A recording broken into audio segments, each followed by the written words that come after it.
So the Nintendo Entertainment System was launched in the US October 18th, 1985.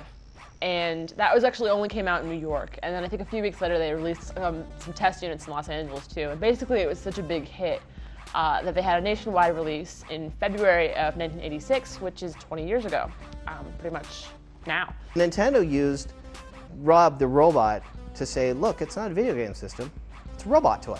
Rob, my robot-operated buddy. I actually had the robot, right? I had my Rob when I went to college, but we would use him to hold like beers and stuff. He had the tray. We just put our beers while we were playing Final Fantasy on Rob, and he was like our beer holder.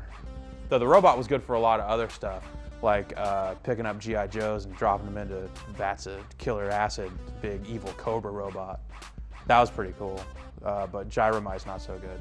I was one of those poor kids who didn't really have a whole bunch of accessories, so I kind of reasoned with myself that, you know, Rob was a dumb accessory anyway because I didn't have it. Who doesn't like robots? Everyone loves robots. Everyone wants a robot toy. Check it out. Buy this thing. The Zapper was great. I mean, it was like stock. You got a Zapper. It wasn't like one of those, oh, I gotta go buy a light gun. You had the Zapper. You had the one light gun that you used for everything. This, to me, was the most amazing piece of technology ever at the time. I could point this at the screen, and then it would shoot stuff on the screen, and that made no sense to me as a child that could work. But it sold me. I don't know what this orange Zapper business is all about, because I had the original gray Zapper. But I still don't approve of this awful orange. It's like the other one was gray and white. Who thought that? What sort of gun manufacturer is making guns that look even remotely like the old Zapper? I really liked Hogan's Alley. A lot of people like Duck Hunt. Duck Hunt ain't all that. I was just so stoked about the fact that I could sit there and shoot this at the screen and the ducks would die, and that was awesome. You know, I got some rounds of Duck Hunt in. Sucker ass bird. What? You gotta blast that stuff. You gotta peel Cap's back. I wanted to shoot the dog, but... Could you shoot the dog in Duck Hunt? No? No. That's disappointing. I just really wish that thing actually worked on the dog, and I still kind of do. I'd like point the gun at the dog.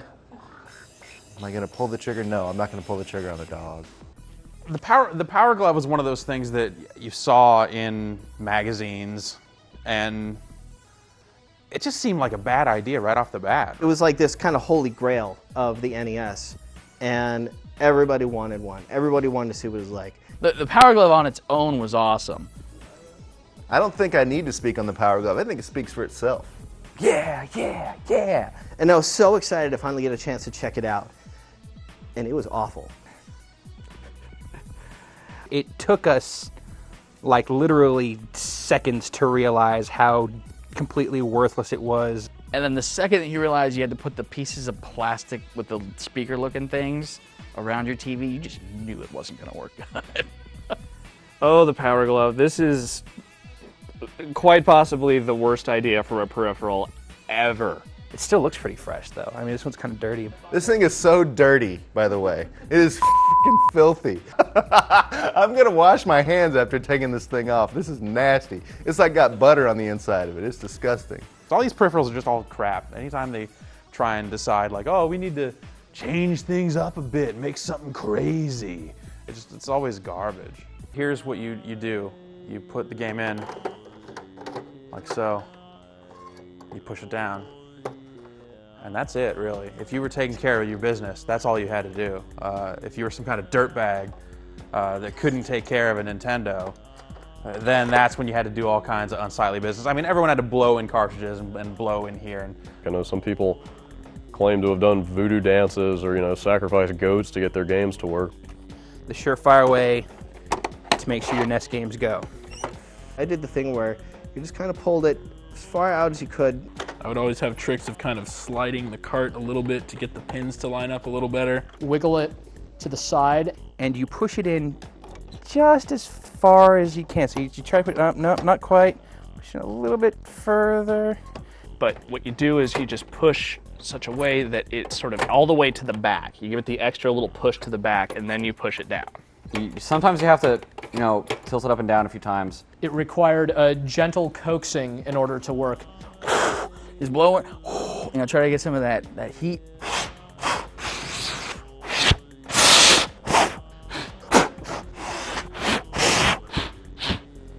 not going to do anything.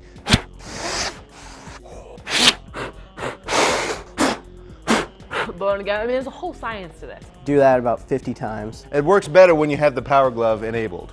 That's how you make your NES games go. I still have my original Nintendo from Christmas '85, and it still works. We can still push it down in there. It still works just fine. So my original NES still goes. So if yours doesn't. I've never saved for anything, like, ever, but up to that point. Like, I was really bad with money, you know. It's like I would, save $20. I'd go, ooh, action figures for Mask, and then I would buy that, and I wouldn't have money anymore. And I scrimped and I saved for, like, my allowance for months, dying to get one. And I finally saved up $100, and I totally bought a NES. The first money I ever earned as a kid, I quickly spent on a Nintendo Entertainment System. I won an art contest and got $100 for it, and I was like 10 or 11. I had to stand in front of this big crowd. They're like, what are you going to do with the prize money? I said, I'm going to buy a Nintendo Entertainment System. That's exactly what I did. Here's my question. Why did everybody call the games tapes? Am I alone in this? Maybe it's just something from the South, but everybody called them Nintendo tapes. Have you ever looked at one of these things? There's no moving parts. There's no obvious tape anywhere. There's a circuit board in there. You see connectors. You don't see any tape. You don't see any reels. There's obviously no sound when you put it in that means that the tape's spinning or anything. Getting games was a much more devious process back then. There was a lot more you could do to get your hands on some games if you wanted games. If there's any criminal behavior in my past, it relates to how I procured new Nintendo Entertainment System games. Because stores hadn't quite figured out how to work with video games. They all had these really open return policies. It was like, hey, 30 days, you don't like it, or whatever, if it's broken, I don't know, bring it back. So you just got on this kick where, it's like I would go buy Renegade, for example. I would play Renegade for about a week and then realize that game was crap. And then me and my dad would go back to Toys R Us or something, and we would, this game doesn't work, or we don't like it, or it didn't matter what you said then, because they're like, well, this is the policy. So you could kind of just long-term rent games. They'd give you the same receipt, they just append to it. But that was pretty much how it worked. You would go and you would return games until you found one that you felt was worth actually hanging on to, or eventually the receipt that tracked all of this process got so long that you eventually kind of started feeling guilty about it, and you just be like, all right, I'll just keep this one. But this receipt got to be very long, and I don't like confronting salespeople, so I got to be very embarrassed about this, but I had to do it. And then when the day came when they said, our satisfaction policy no longer applies to video games, I felt like I was probably personally responsible for that happening, but the reality is I probably wasn't alone. I did the whole deal where I would make friends so that I could, borrow their NES games and then forget to give them back. I would rent a game from them, and if I really enjoyed that game, what I would do was I would gingerly peel off the label and replace the label with a game that I really didn't like. I would rent POW, and I would return Amagon. This actually worked for a while until I got caught, and that was a learning experience for me. The NES, I think, inspired a lot of really violent activities. It's probably good that it's not around as much today, because I think there'd be a lot more conflict in the world.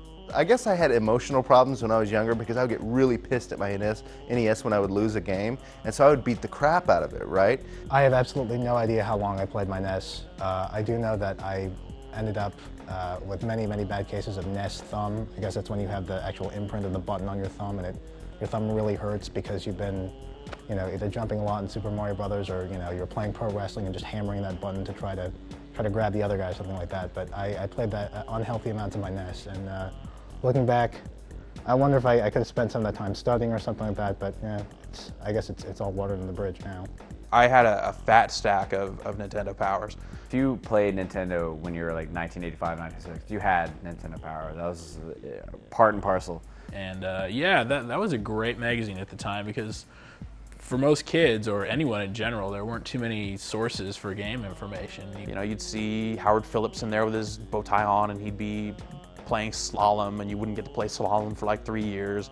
So you'd be really excited when Slalom finally came out, and you'd be like, oh man, Slalom's crap. Oh, bummer.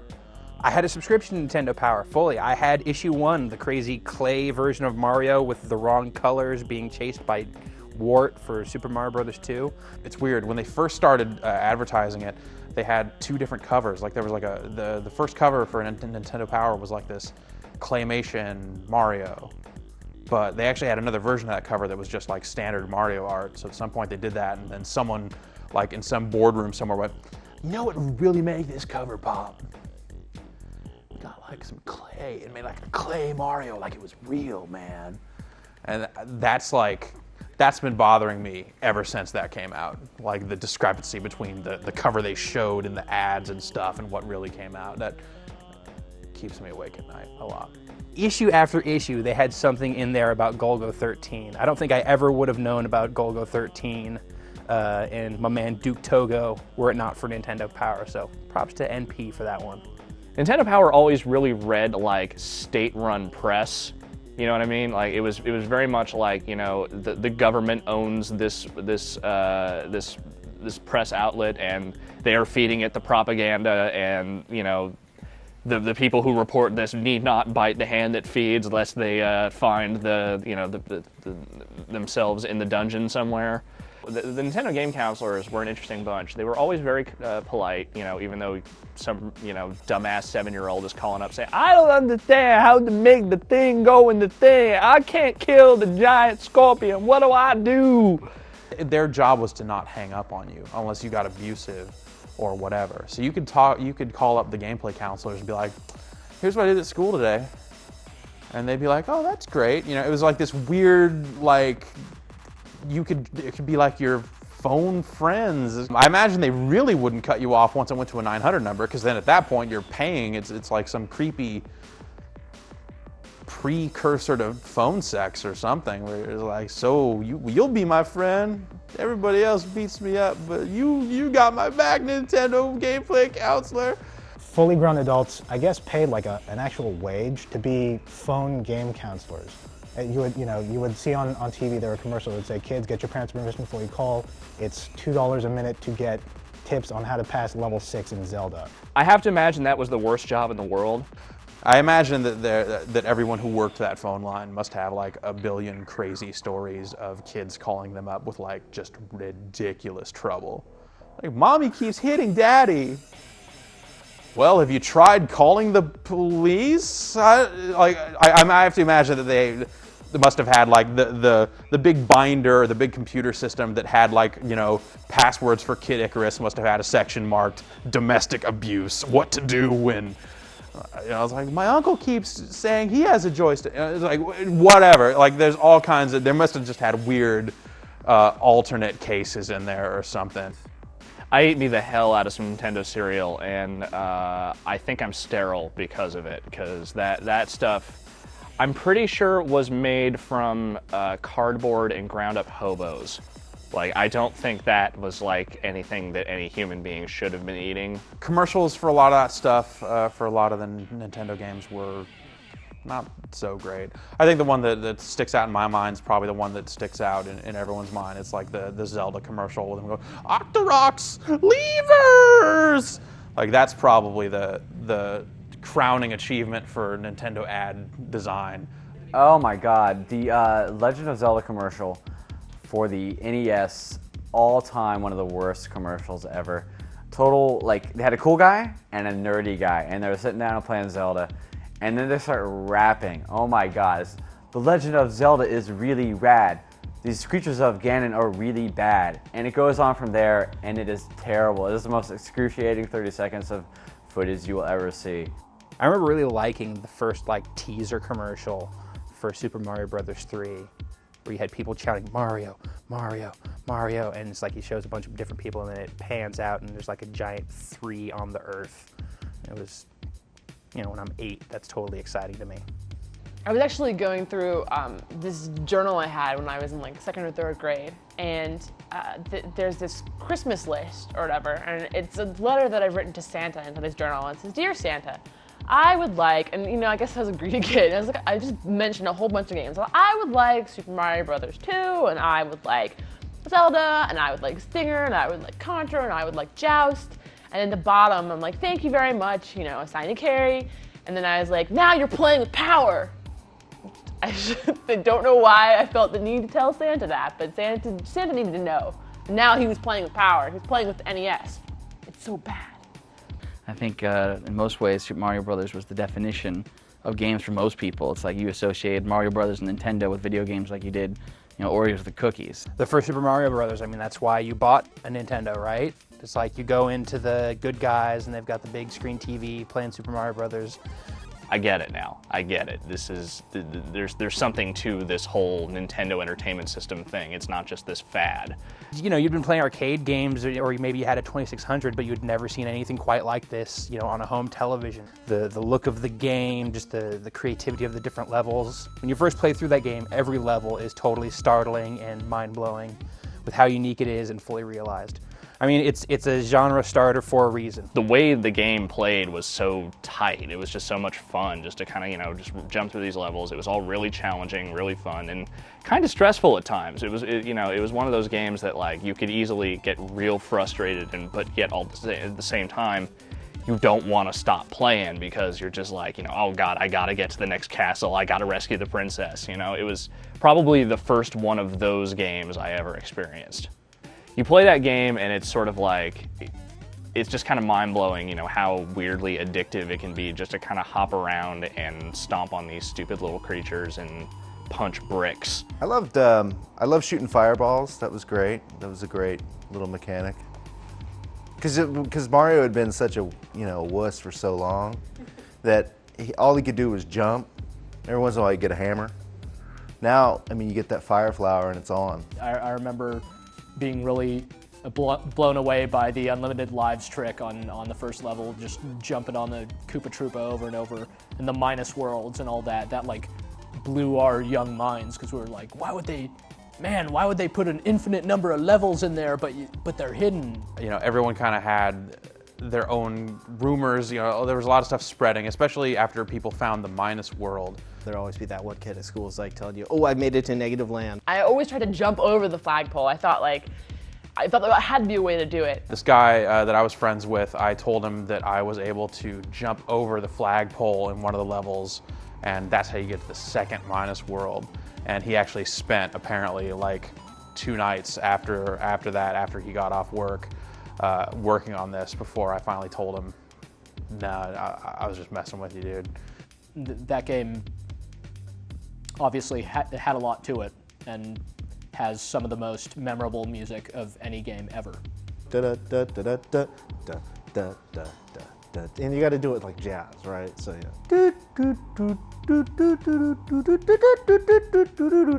I was in a Fry's recently, and they had this big grand piano in the middle of the store, a guy in a suit, and he was playing the Mario theme, and it was being piped up over the speakers throughout the entire store, and everybody just had this stupid grin on their face. I mean, that's you know, the Mario theme is embedded in the American psyche at this point. Super Mario Brothers 3 really took the whole Super Mario Brothers concept to a whole new level. You know, it was bigger than the original Super Mario Brothers. They had more talents that you could have. The levels were bigger. There were more secrets to it. I mean, it's the perfect game as far as a platformer goes, and it's still my personal favorite, hands down. Super Mario Brothers 3, it really was like the perfect sequel to Super Mario Brothers. Because Super Mario 2, fun game, not really the same thing. You know, it was kind of a different deal. And Super Mario 3, it was like, it felt like a much more natural progression from the first game. The game was just so out there because you could still throw fireballs and stuff like that, but suddenly you had Tanuki Mario, and no one knew what the hell a Tanuki was, but it looked like a raccoon, whatever. Kuribo's shoe is like the coolest suit or pickup ever in a game, ever. Favorite suit? Well, I mean, who doesn't? Stupid people. Stupid people don't like Kuribo's shoe. A Tanuki suit? Hello?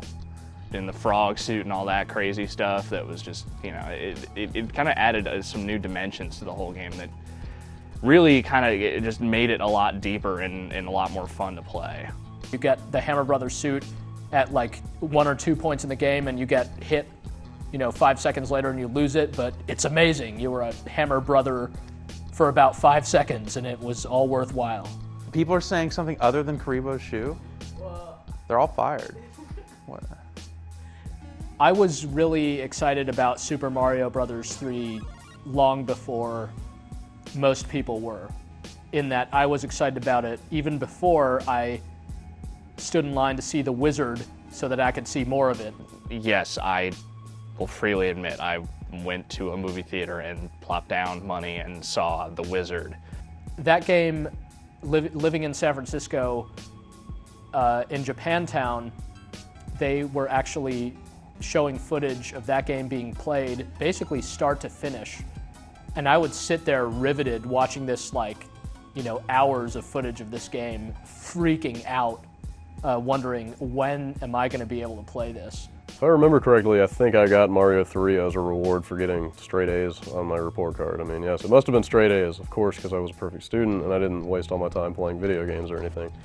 But I remember the day after I got it, getting up at like 5 in the morning just so I could play the game even more before I had to go to school. It was that revolutionary and that engrossing and addicting. At the time that it came out, there were no platformers even close to the depth of Mario 3, so you could just lose yourself in it for hours. Super Mario Brothers 3, when that came out, I put my name on a waiting list to rent it, and I called in sick to school for like the next 3 days after that. I had beaten it after the second day, I think, but I figured, you know, why, you know, I got a good thing going. My mom was into it, into letting me stay home for the rest of the week. I'm not really sure if she would, like, I mean, she had to have known why I was doing it, but at the same time, maybe she just really wanted to believe that I really was sick. I don't know. People are going to tell you that The Wizard was garbage. The Wizard was not garbage. The Wizard was an amazing movie. And The Wizard was an amazing movie if for no other reason than the fact that you got to see Super Mario Bros. 3 months before it came out. And you wanted to see Super Mario Bros. 3 more than you wanted to have fingers. You know, I planned ahead. I was like, okay, I got my tickets for this thing. You know, arranged that, like, have my parents drive me and my best friend there, and we're going to watch this movie. And it was awful. God, what a terrible movie The Wizard was. The Wizard is, like, without a doubt, like, the just most stupid movie ever made. Dude, you got 50,000 on Double Dragon? Never saw The Wizard. I never once saw The Wizard. Yeah. I never wanted to. Plus, the movie made the Power Glove seem cool, which is the farthest thing from the truth. I love the Power Glove. It's so bad. At the same time, the greatest movie ever made because it is so just blatantly a big Nintendo advertisement. And the fact that someone at Nintendo was actually able to convince a film studio to, or, you know, hire a screenwriter to write a script and, like, make this movie with, like, Fred Savage of all people in it. And, you know, it like, mind-blowing. It just looked so bad. I think I was already pretty sick of, like, being marketed to and all that stuff. So when they were just like, "Oh, you damn video game kids are gonna love this. Fred Savage is in it." It's like, well, I hate the Wonder Years. Good old Fred Savage and his autistic brother. It's basically like Rain Man for kids. I guess that movie didn't do a whole lot for Fred Savage's career because look where he is now. So I hate Fred Savage already, and I have already seen footage of Super Mario Bros. 3, so whatever. And also a little bit of Wizard trivia. The girl who was the main, like, love interest in that film is the lead singer from Rilo Kiley. There you go. The great thing about Punchout wasn't the gameplay, which was a lot of fun but pretty simplistic, but the greatest thing was just the personality, which absolutely oozed from every crevice. It was easy to get into, and you could beat, you know, the first few guys pretty easily, but then once you got to, like, the third rank, it got really tough. I mean, it wasn't a game that I could get way into, but it was a game I could always come back to, and it was always good fun. There are few games in the NES catalog that have a huger, more memorable cast of characters than Mike Tyson's Punch-Out. I like was it Glass Joe? He was the first guy. So I knew I could take him down, no problem. I felt bad for him though. He was so easy to beat. And it's like, what are you doing, dude? You're old, you're feeble, you don't need to be in the ring with me. I'm young and spry. I've got to say I love Soda Popinski. I know he had to be changed from Vodka Drunkinski, which is obviously really pretty cool. But Soda Popinski, even the G-rated version, was a pretty special guy. Mike Tyson's Punch-Out is the best game ever made. No qualification, no best on this system, best on that, whatever, no. If you need more clarification on that, let me just sort of give you 2 words right here. Bald Bull. The Bald Bull was just such a bastard in that game because he was like the showstopper halfway through.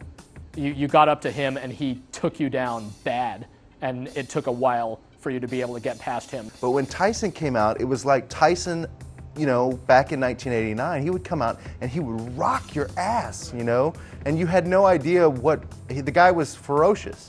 When you got hit for the first time and went to the mat and didn't get back up, it was just like, thanks, Nintendo, But at the same time, it was like ultra cool because that's the way, bosses were back then. They were tough. I could never beat Mike Tyson. Played that game for weeks, I'm sure, of real time, and Mike Tyson has always eluded me. I got up to Iron Mike a whole mess of times. I fancied myself pretty good at video games, but I could never beat him, so he stands out in my mind as one of the most legendary video game bosses ever. In retrospect, it's kind of ridiculous that Little Mac was fighting against dudes that he had to jump up to even hit their face. It seems kind of, unfair and unbalanced, but, he could keep his own, and he had Doc in his corner. The other thing about Mike Tyson's Punch-Out is the relationship between Little Mac and Doc Watson, whatever. It was sort of a strange relationship. Doc puts Little Mac in that pink jumpsuit for training. I'm not really sure why. Yeah, and there was always, it seemed like boxing games back then, there was always something weird going on in the corner. Like the trainer was always trying to pump you up, but he was doing it in a way that probably it wasn't very family friendly, He never really gave him very good hints. He would say stuff like, join the Nintendo Fun Club today, Mac. And I'm not really sure how that was supposed to help Little Mac, but apparently that's the key to beating Tyson. I think you talk to pretty much any nerd you've ever known in your life, and they'll tell you that their favorite NES game of all time was The Legend of Zelda, because it really was like sort of the ultimate culmination of basically all the kind of Dungeons and Dragons dork, nerdlinger kind of tendencies sort of wrapped up into one game. I wanted to be the guy who stabbed weird things with swords, and killed the dragons and all that. That was my reality at the time. Even today, when you see the new trailer for the new Legend of Zelda coming out, you kind of remember seeing that world, even though it was flat and you're looking top down on it. I know I did anyways. I imagined the world that we see today on the GameCube version. When I would play Legend of Zelda, that was the world I saw. I didn't see the little sprites and everything.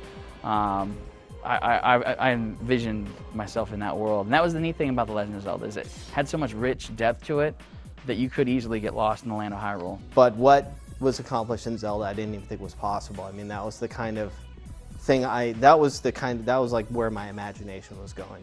You're sort of the heroic, kind of sword-wielding little guy going after all these crazy monsters, going through these dungeons to rescue the Princess Fair, as a lot of those NES games sort of tend to be. It just had this sort of quality to it where it was like, kind of anybody could really get into that game, despite the fact that it did have that kind of, very standard fantasy trapping kind of thing going on. I mean, hell, my stepdad loved that game. But the thing with Zelda is I really hated having to save up money for things. I would always get my shield eaten by likes and stuff, and you'd always have to go buy another big shield. So sometimes my dad, after I would go to sleep, he would go play and just earn hella money. So when I woke up, there would be more money there, and that was really handy.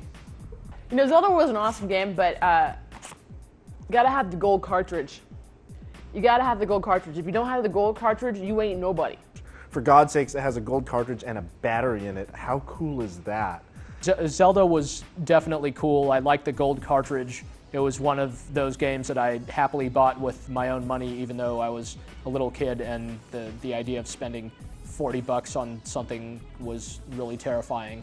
So Legend of Zelda was the game I probably played more at one point in time than any other game, and it was awesome. You know, going into the dungeons, it felt like you had to, do some business when you were going in there. You had to kind of save yourself for those dungeons, because if you just jumped in, it was like right before dinner time or anything like that, you weren't gonna have enough time to get through it. It was kind of a hard game for if you didn't have maps or like know where anything was.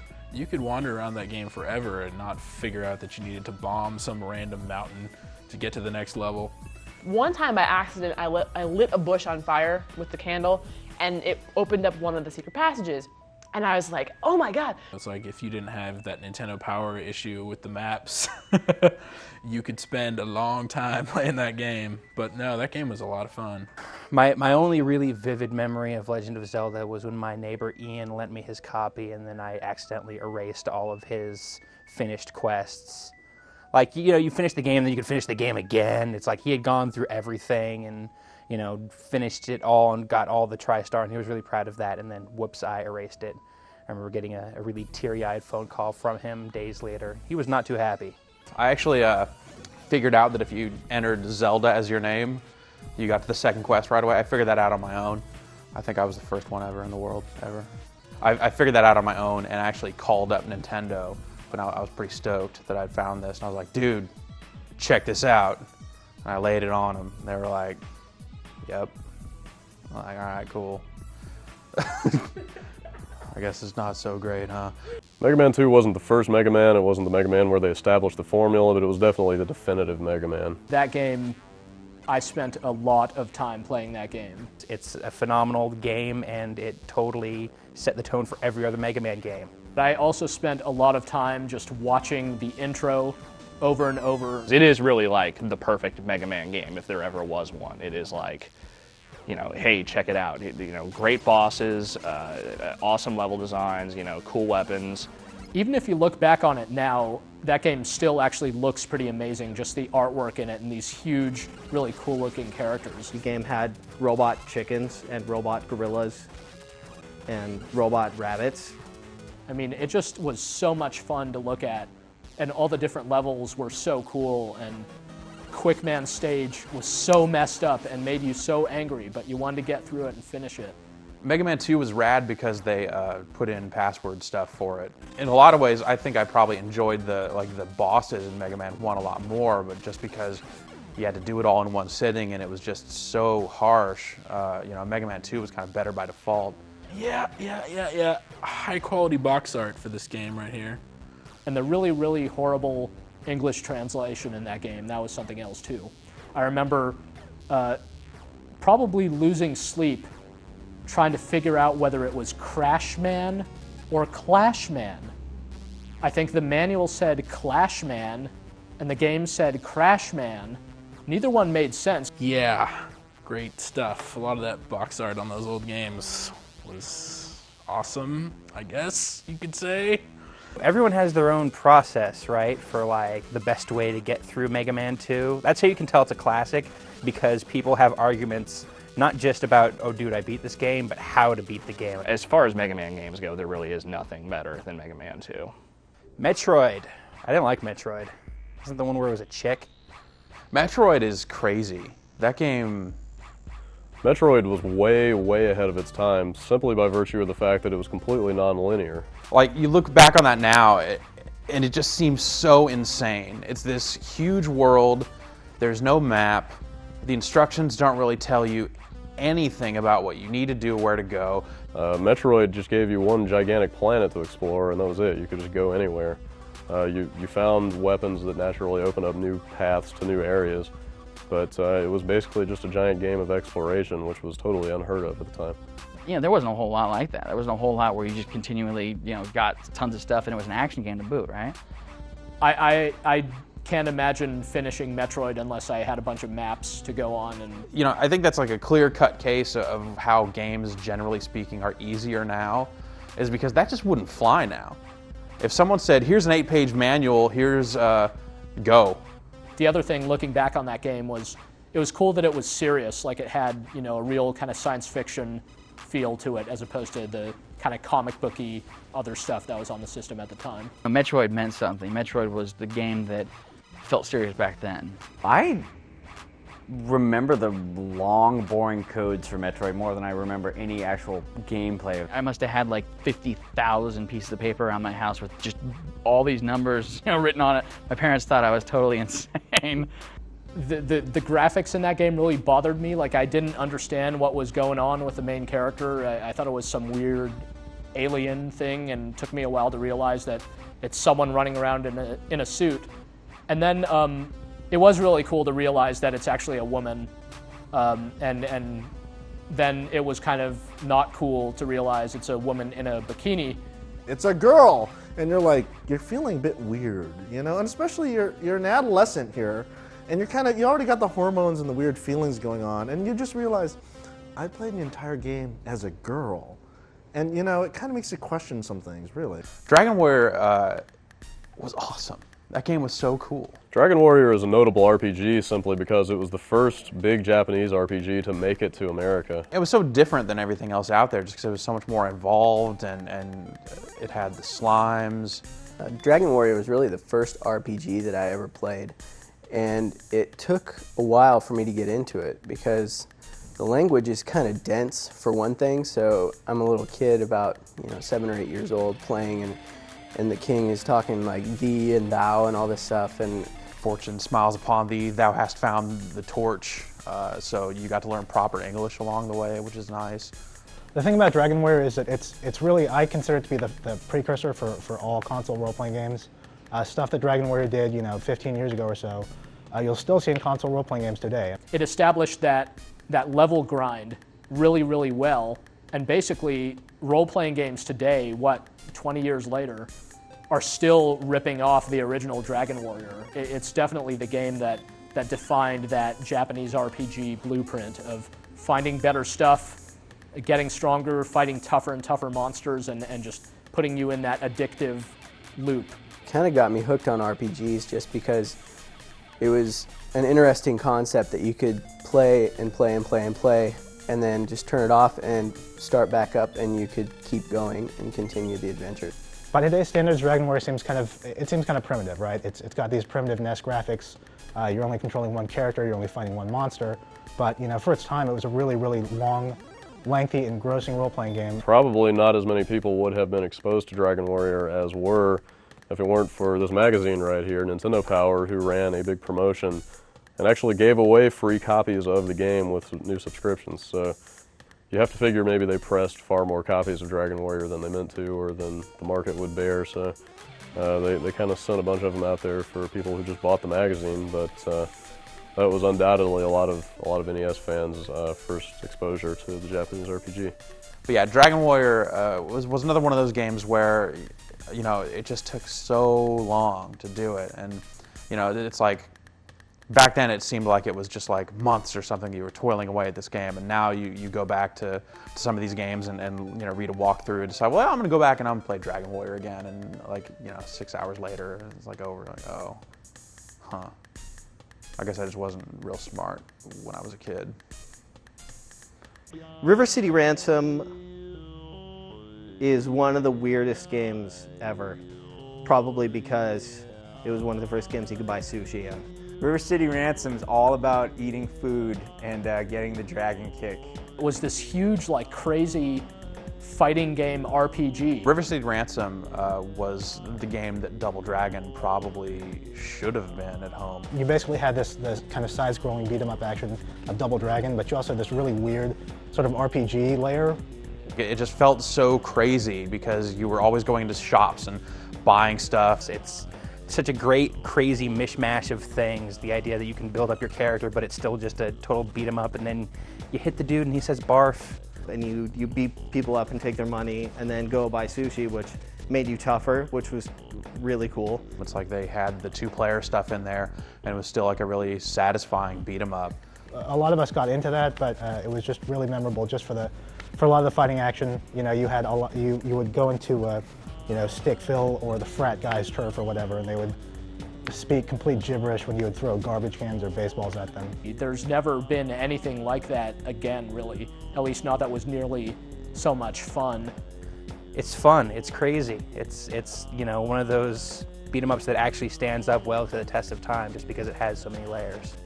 This is a spoiler for all you people playing River City Ransom, but you fight like the Lee brothers or something like that. I forget what they're called, but they're like the brothers Lee. They're these like school toughs. They're some of the toughest kids in school, and it busts out with the Double Dragon theme music when you fight them, and I almost lost it when I heard that because they threw in the Double Dragon reference right near the end, and it was just totally amazing. You know, there really wasn't much video game football around when Tecmo Bowl kind of came out. Tecmo Bowl was a game that came out back when you could actually still enjoy video game football. Love Tecmo Bowl. 4 plays, that's all you need. It definitely ain't anything even close to simulation, but it is also like stupid fun for what it is. You know, people still refer to Tecmo Bowl as the best football game ever made.